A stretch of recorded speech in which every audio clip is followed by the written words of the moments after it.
wallahi dina l'islam mo faami dina l'islam mo faami ko nelaɗo jannen kon sallallah sallam machallah haray gurnam makko ɗan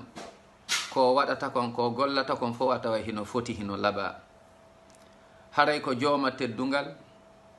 ko jooma faamu fi hon ɗum ɓay himo faami dina l'islam kala mo yiwɗa ala teddungal ala yurmede ala faamu haray himo woɗɗiti ko nelaɗo janni kon sallah sallam musidɓe yahen ka qur'ana aya allah subahana taala ka suratul baqara aya 83 ka suratul baqara hayna aya kono koye e nder on aya ɗon heɗitoɗen koko allah daali o subahana taala allah daali wa qulu linnasi husna allahu akbar siɗon yewdude yimɓe ɓen allah daali ko yon yewtude maɓɓe teddungal hay so tawi on tigi na julɗo hay so tawi on tigi na julɗo allah subahana taala ko yamiren ko teddungal julɗo ko marɗo respect mo yewtidata o simo wolde ko ya heɗitomo siɗa yewtudan kadi yewta e teddungal hara a mawninkinaki e yeeso hay e goto wata sikku ko am ɓuuri yimɓe ɓen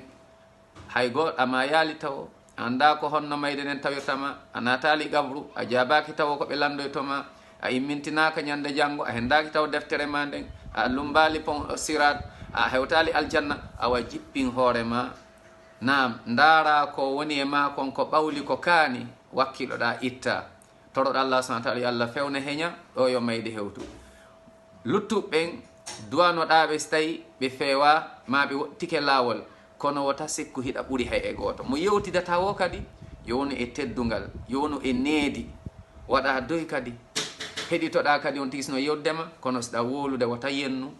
nam wata ayɓin hay e goto kono yownu e teddungal wa qulu linnasi husna wolowo e yimɓe ɓen ko yaltata e ma kon yaha yimɓe ɓen yo yaltu ka ɓernde ma tawa ko e laaɓal tawa ko e teddungal tawa ko e needi